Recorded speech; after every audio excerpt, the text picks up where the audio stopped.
O No Trecho de hoje é muito especial. Nós estamos em Campos do Jordão e eu vou mostrar para você esses 60 anos desse instituto que faz muitas pesquisas, muita inovação aqui, tanto para o estado de São Paulo, mas também para o Brasil. É uma referência quando nós falamos de piscicultura.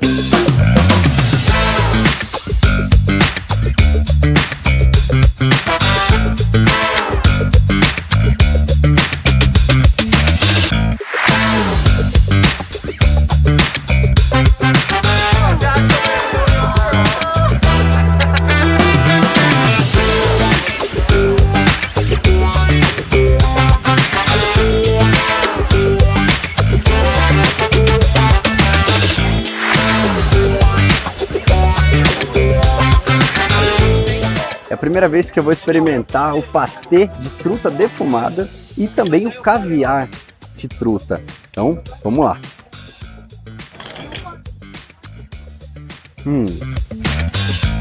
É muito bom. Muito bom. Nossa. Nossa.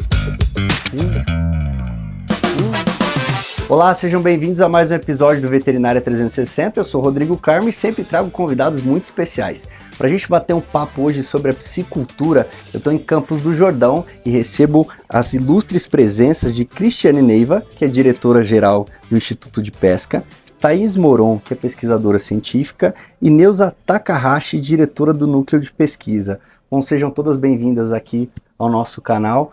E para a gente iniciar 60 anos do Instituto de Pesca, o que a gente pode trazer, né, de conhecimento que já trouxemos, né, para a população, e como é que foi essa trajetória até aqui? Eu vou começar com você, Neuza. Vamos lá, começa comigo. A unidade faz 60 anos de pesquisa, mas assim, oficialmente ela foi inaugurada, passou a ser uma instituição de pesquisa em 1964, no dia 27 de setembro. Aí acabamos fazendo a comemoração neste momento, né, onde nós reunimos parceiros de trabalho, de pesquisa de universidades, as secretarias, instituições, todo o grupo, alunos, ex-alunos nossos, para fazer um momento de confraternização, aproveitando esse momento, na verdade, para agradecer a colaboração e a participação de todos. Porque hoje a unidade é um ponto de referência, é a única instituição que faz pesquisa com salmonídeos no Brasil, né? E está dentro do estado de São Paulo, dentro do Instituto de Pesca, e, assim, nós temos muitas pessoas para quem agradecer por esse momento. Então o objetivo foi esse. Aí nós começamos de forma pequena, a planejar o que poderia ser feito, e com o apoio da equipe toda, virou esse evento hoje que vocês estão aproveitando. Muito bom. E o que a gente pode trazer de inovações, né, que já aconteceram, né, nesses 60 anos dessa trajetória? O que vocês viram de diferente? Eu acho que a própria aclimatação de um peixe de águas frias no Brasil ainda é um grande desafio para a pesquisa, né? E é uma espécie que ela acaba servindo de referência para várias iniciativas, né? Inclusive aquelas relacionadas à transferência da capacidade né, de ser mais tolerante a águas mais quentes, que são os grandes desafios mundiais que nós temos pela frente. Mas eu voltaria até um passo atrás para evidenciar a importância, né, dessa iniciativa, né, de trazer a truta para o Brasil e estabelecer um pilar importante de pesquisa na área da salmonicultura no país. E isso se deveu essencialmente ao Instituto de Pesca, né? Desde os primórdios, né, das iniciativas, né, e depois o estabelecimento da unidade que nós temos hoje, já enquanto Instituto de Pesca. Então a gente se sente realmente bastante assim, feliz, né, por ter essa referência na instituição. Porque a truta, ela é esse peixe único, que ela traz por si só todas as possibilidades de agregação de valor, de atingir mercados diferenciados, como já acontece no mundo, né, com o próprio salmão e com a truta. Então, a gente não trabalha numa pegada, né, de grande produção, mas uma produção muito relacionada a essas regiões importantes do Brasil, mais frias, com apelo gastronômico bastante forte, né? E a gente continuar a postos para a pesquisa dar suporte ainda a esse desenvolvimento, não só em São Paulo, mas no Brasil também. Legal. A Thaís tem várias pesquisas, né, na área da truticultura, né, e tem muita coisa diferente, né? O sabor da truta é diferente. Você deve ter comprovado isso com todos esses anos de experiência, né, de uma espécie tão importante para a nossa região, né? Sim, eu comecei a minha vida profissional aqui no núcleo de salmonicultura, né? E realmente eu comecei a trabalhar com a truta e por meio da truta eu acabei indo para Santos para trabalhar com tecnologias de processamento, justamente porque eu queria diferenciar a truta, não ter apenas a truta porção como opção para o consumidor, e sim trabalhar com produtos diferenciados e inovadores, como truta defumada, truta no vapor, sashimi de truta, enfim, até baseado nisso, né, eu escrevi um livro que foi lançado hoje no evento. O livro é Truta Arco-Íris, O Sabor das Montanhas, e nesse livro eu faço um histórico de toda a minha trajetória profissional, do período que eu trabalhei aqui no núcleo de salmonicultura, dos truticultores com quem eu tive contato. Isso sempre foi muito importante. Nós sempre trabalhamos com pesquisa sob demanda. O que os produtores precisavam, a gente pesquisava. Então isso foi muito enriquecedor para mim na minha carreira profissional. E nesse livro também eu trago informações sobre o cultivo da truta e também várias receitas. E a gente vai ter disponível o site para baixar gratuitamente esse livro no site do Instituto de Pesca. Então nós teremos um link. Então, A gente pode colocar depois na descrição desse vídeo também, para que as pessoas consigam acessar. E outro ponto importante quando a gente fala da truticultura, nós vemos muitas alterações climáticas acontecendo no mundo inteiro, né? E é o peixe que gosta muito dessa água fria, né? Vocês me corrijam se eu estiver errado. E como que a gente faz esse balanço, né? Com essas alterações climáticas, a gente consegue adaptar essa espécie em locais diferentes? Acho que a parte técnica. Não, As assim. últimas pesquisas estão São super recentes, saindo do forno de verdade. Tá. O que acontece? Ela é animal modelo, né? É espécie exótica, mas é animal modelo. E trabalhar com ela significa um impacto muito grande em termos de aquicultura para o mundo. Por quê?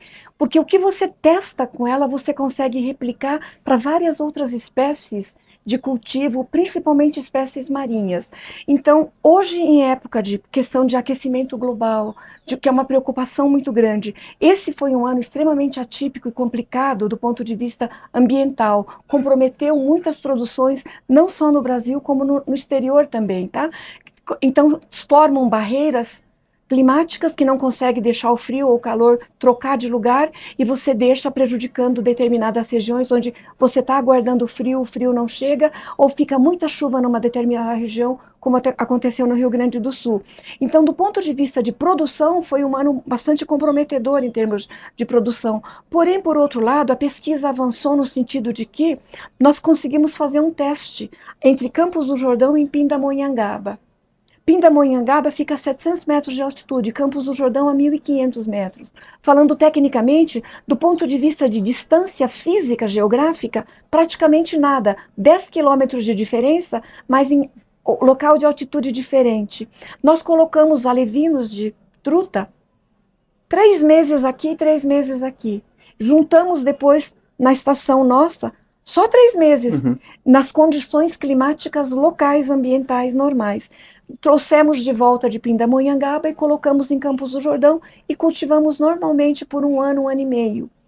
Tornaram-se matrizes e a gente fez a desova.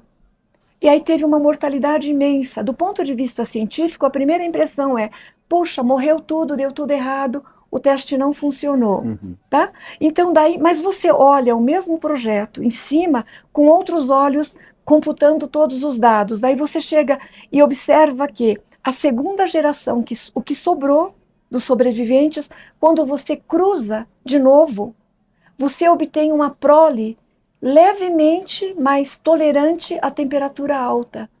Então, isso é um ganho, uma diferença de 4 graus Celsius entre Pindamonhangaba e Campos do Jordão, com uma exposição de apenas 3 meses ao longo do ciclo de vida deles, colocar uma memória genética, fazer uma diferença, que hoje é linha de ponta de trabalho, chamada epigenética, que são informações do meio ambiente, das condições que foram colocadas dentro do DNA.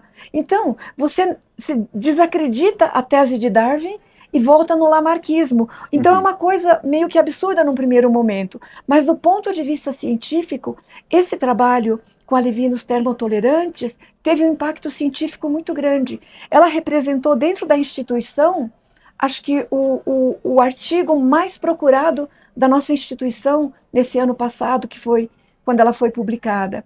E foi numa revista do grupo da Nature, e teve assim um impacto científico muito grande fora do Brasil. E isso é Brasil, né? Isso é Brasil. A gente precisa mostrar então, isso, né? Por isso que eu falo, então, o bom de trabalhar com uma espécie como essa que é modelo, é você poder fazer uma pesquisa de ponta que todo mundo pode acompanhar. Então, não é um privilégio do pesquisador em si, é um privilégio de poder trabalhar com uma espécie que é modelo e que numa condição infeliz que foi no momento, mas cujo a fase final do cruzamento deu uma oportunidade de mostrar um resultado imenso, assim, incrivelmente positivo no sentido de ter uma linhagem de animais termotolerantes frente às mudanças climáticas.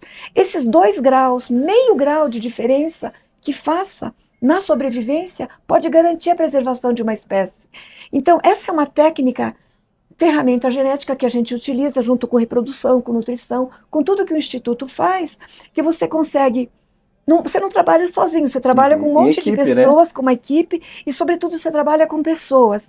E daí você consegue, cada um lendo uma coisa e olhando, até que um chega e diz, nossa, essa ideia é brilhante por conta disso. Vamos testar. Exatamente. E a gente testou, e esse modelo foi testado, e bem sucedido e publicado, e nós replicamos isso de novo.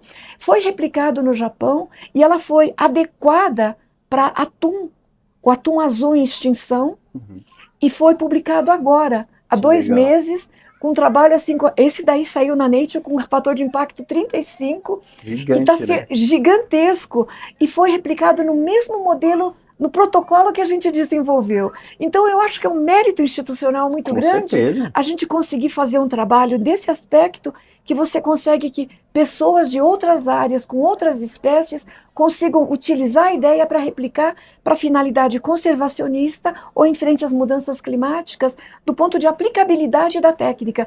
Porque genética é difícil para mim, que estou na área. Imagina para o leigo que vai ver, usar ferramentas biotecnológicas. Então, transformar essa linguagem de uma forma mais digestível, simples. O que você fez? A gente fez isso, colocou em tal e tal lugar e conseguimos uma resposta assim. Achamos que ia morrer tudo, o pouco que sobrou, eles eram mais resistentes. E essa linhagem resistente a gente tem agora. Você consegue reproduzir e conseguimos replicar de novo em outros momentos. Então, isso é uma conquista imensa do ponto de vista técnica, inovadora. E você poder, nós não oferecemos ainda, a instituição não oferece uma linhagem, não é comercial ainda. Mas a gente já viu que dá para fazer e replicado em vários outros lugares, em outras propriedades, e que funciona. Né? Então falou, poxa, isso abre um novo horizonte em termos de trabalho, e a aplicabilidade é muito rápida, né? E em dias de mídia como a sua, por exemplo, que a divulgação vai super rápido, eu acho que é um trabalho assim muito bacana da instituição, e a gente poder acho que a ciência tem que ser próxima das pessoas. Né? Então, e o produtor pode ter, ele fala, poxa, esse ano foi um ano ruim, vocês já estão vendendo essas linhagens termotolerantes? Ainda não, porque nós ainda estamos concentrados na linha dos ovos 100% fêmeas, dos ovos embrionados triploides, né? Que era o nosso carro-chefe. E nós temos as linhagens de diferentes cores também.